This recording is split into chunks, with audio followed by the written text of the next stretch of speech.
So, where have I been? I know you guys have probably been wondering that. I wanted to sit down today and catch you guys up on what's been going on and what I've been up to and what's next for She Makes It Work. That's probably a burning question for some of you. And I'm so sorry that I went MIA. So let's talk about it. So nothing bad has happened. Let me just put that out there. Nothing bad has happened.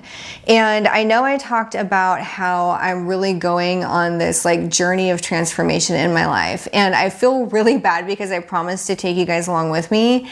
And then I didn't. And I think part of it, and I'm just going to be super transparent here, is that sometimes when you're going on a transformative journey, you have to figure things out alone, like in a vacuum, without worrying about how it looks. And, you know, just especially if you're not sure where you're going with that journey. Like if I knew 100% this is where I'm going, I'm okay showing the messy parts. Like I'm not ashamed of the messy parts. But what I don't want to do is like take you guys and every week be like, I'm doing this, or oh no, direction change, I'm doing that. I had to actually sit down and figure that out for myself. So let's go back in time. All right. So going back to when I first got laid off in March of 2024, at that time, I had assumed I would just get another like corporate consulting gig, you know, kind of what I'd been doing. I knew I needed a break. I knew that what I was doing wasn't working. I talked about that in my previous video, so I'm not going to go on about that. But I just couldn't figure out what I really wanted to do. And the problem is that I think that what I really wanted to do was something where I knew I couldn't make money and financially support myself. Because honestly, I want to write books. I want to write books. And I've been writing books and I'd already published books long before I laid off, but I knew that it's not enough money. Like it's just not enough money to financially support me. And I had gotten divorced, you know, as well, which I also shared with you guys. And I own my house. I got the house in the divorce. I love it. And it's worth every penny, you know, like no doubt about that. And, you know, but I had all these thoughts. Like I even entertained at one point, I'm like, what if I sell my house and do van life, you know, or what if I move in with like a friend of mine and like rent out my house. But I just kept coming back to, this is my house. I worked so hard to get this house, let me tell you. And I worked so hard to keep it in the divorce. And so I was just really stuck at this crossroads of what I want to do is not going to make me the money I want to have. And like most people, we start discounting what we want. Like we realize everyone's like, follow your dreams. And you're like, yes, but I also live in a capitalist society. So I have to make some decisions there. So I think I was really like, you know, I don't know what I would have done if my former business partner hadn't suggested that we start She Makes It Work. I would not have started it. I know that.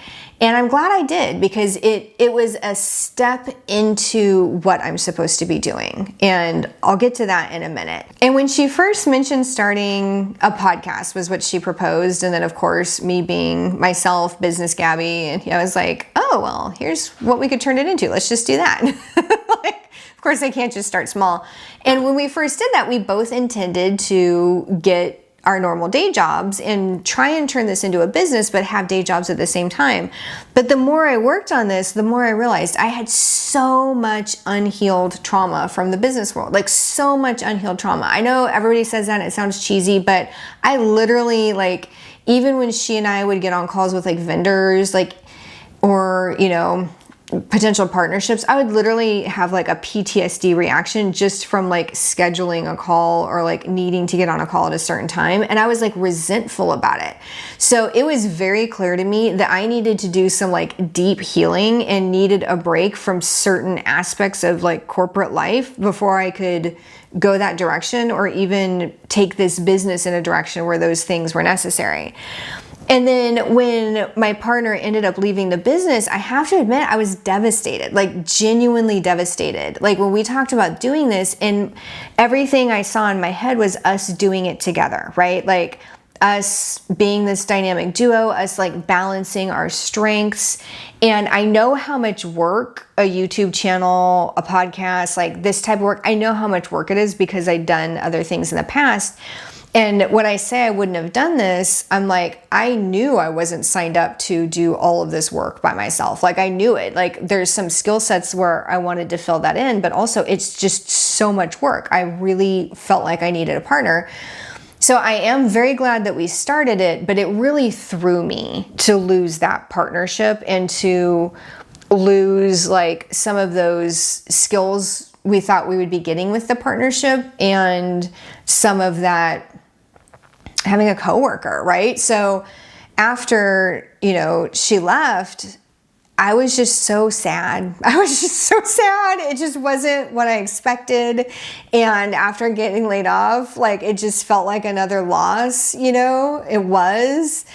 And so I had kept going because that's how I do things. That's how I got myself into the mess at my old job, was I would just keep going even if, like, I never stop and ask, what do I want? What do I want? Sometimes we ask, what am I supposed to do? What's meant for me? What am I supposed to do? But not, what do I want? What do I want? I just never had an answer, basically. I alluded to this in my other video, but I started an unrelated TikTok channel and that blew up, right? Like it blew up overnight. Like, yeah. And it wasn't like I had a video go viral and then it blew up. It was like steady, consistent, fast growth that has remained steady and consistent to this day, which thank goodness, I'm so grateful for that.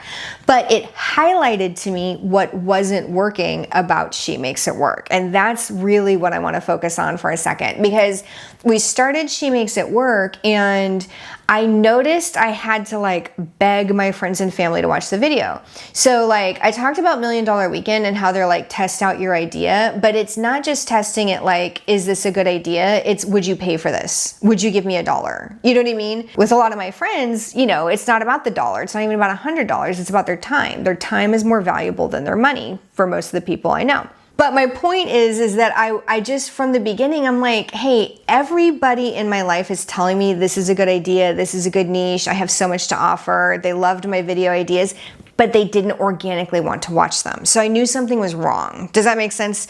And everybody kept telling me that I was wrong. And girl, we all know I need to trust my instincts. I am never, ever, ever wrong. Like I just knew it. I'm like, we're not doing something right. And then when it was just me, I'm like, I'm not doing something right. This is not working. We are not getting the organic engagement and organic growth. So even when we were growing, I wasn't getting the engagement you're supposed to get with the numbers we were getting, right? And there's a part of that where, again, very transparently, and I have said this before, but I would pay to promote the videos. So I would like run ads on the videos, and on YouTube you can say, I want to run the ad to get views, or I want to run the ad to get subscribers. Well, I wanted subscribers, right? So I'd run the ads to get subscribers, and they would also watch the videos. But that's what I mean by our subscriber count kept going up.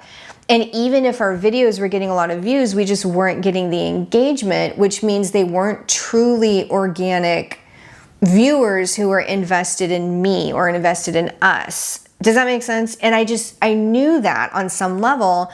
And then everybody I talked to was like, no, the video's great, the topic's great, but none of my friends and family were excited for the next video. Like, maybe like 1 or 2 videos, and I did have a couple videos that did organically pop off. And so I'm like so analytical. So I'm like taking notes. I'm like, okay, people seem to respond to this. People like don't respond to that. And I did have people who would DM me and say that the most vulnerable videos, like the most personal ones, they really resonated with. And so, but I'm like, I can't do that every week. You know what I mean? Like that's not authentic for me to do that every week. I want to talk about business. So anyway, I did all this analysis on like whether or not I was right and what was wrong and what would make it work better. And then I'm a troubleshooting whiz, right? Like I grew up in like deep technology back when technology barely freaking worked. You know what I mean? Like back in the day.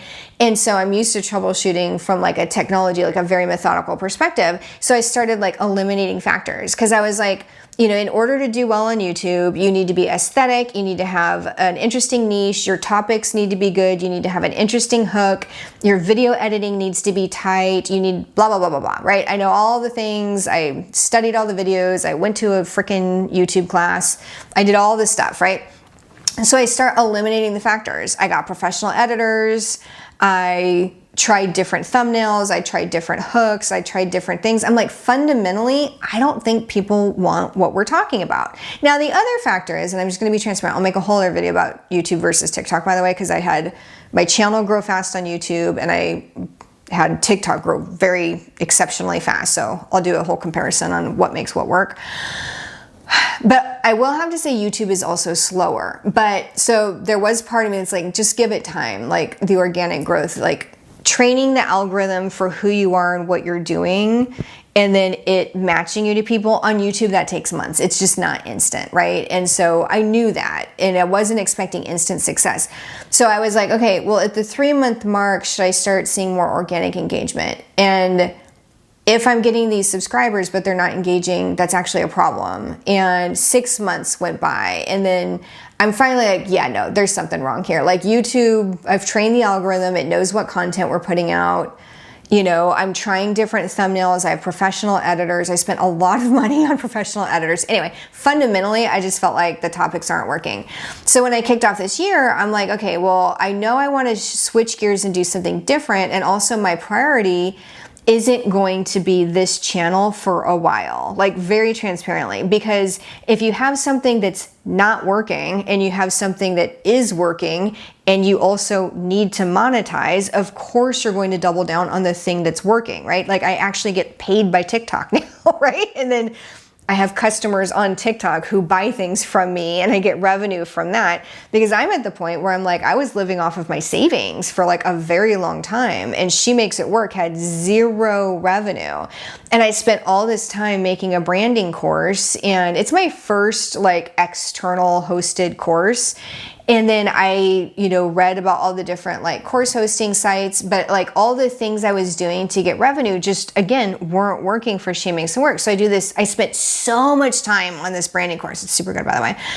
And filming it, editing it, promoting it, etc. And it just wasn't going anywhere. And like my friends and family who took it, they're like, it's great. You know what I mean? So the course didn't take off, and it was such an investment of my time. I was like devastated, to be honest. And then I was just, again, I'm like, this isn't the path for me. Like, I don't mind working hard, but it shouldn't be this hard. And if I'm working this hard, I should start seeing more returns and more results than what I'm seeing. So again, something's not right.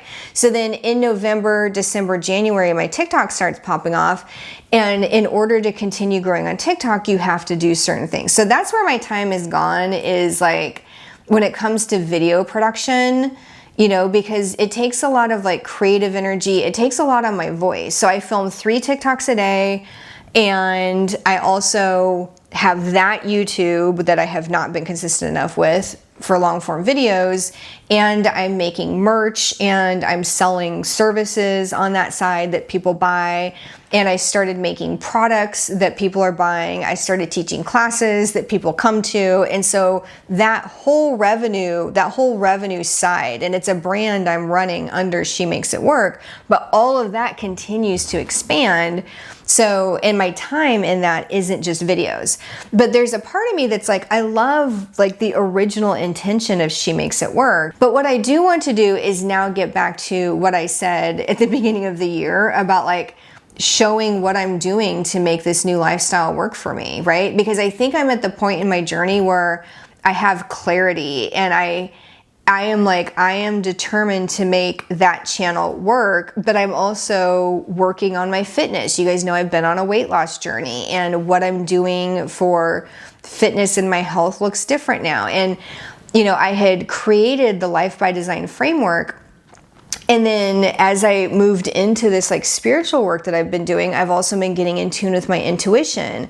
So part of what I want to do here is talk about like what I'm doing to build this new life and make this new way of living sustainable. And also talk about what I'm doing to balance mindful living, intentional living, planful, living by design, but also balancing that with intuitive living. And it was really interesting because I created the Life by Design framework that, again, I've mentioned on here, but never fully rolled out because it just didn't feel complete. I'm like, I'm missing something.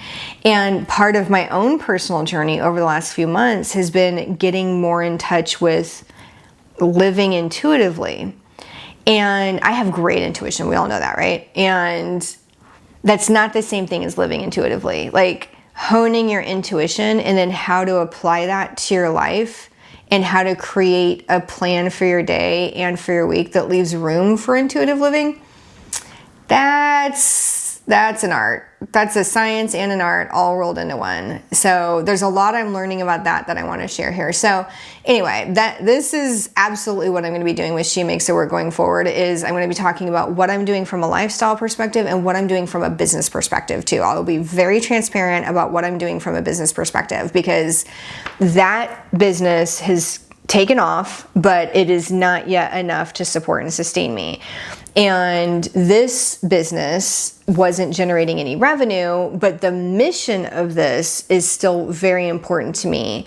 And it's okay if it never makes revenue. It's okay if it's like 6 to 12 months, but basically, like, I want to adhere to the mission, whether or not it's profitable, but also an awareness that I have to pay my mortgage. So I need to be doing the activities that actually bring me revenue at the same time. So we'll see. Like, I'd love it if She Makes It Work catches up to the other business at some point. Like, I'd love it if we could do like a little competition and they go like neck and neck. That would be actually pretty fun. And it's been really interesting because I do these like consultations on the other side of the business, and people ask me for a lot of like business consultation, career coaching, things like that, which I offer on this business, but they're actually getting it through the other one. So I actually think that's really funny, because I've ended up doing what I wanted to do, just, you know, as the kids say today, just in a different font. So it's been interesting. It's been a great few months.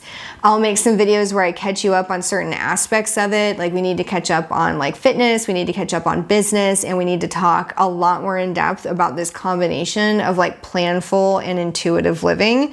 But it's no longer life by design, right? Because we need to make room to be in tune with ourselves and with the universe, and to roll with the punches a little bit more, right? And I'm saying that as a Virgo Sun Capricorn rising.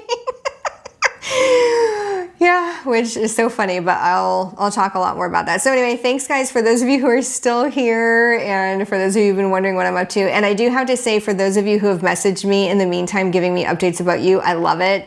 I've also been seeing like 1 or 2 of you have like told me privately like how much my own journey so far has inspired you. Thank you for that. And also congratulations on some of the moves that you guys have made. Again, I can see what you're up to, and it's amazing. So keep striving for more. That's all I have to say.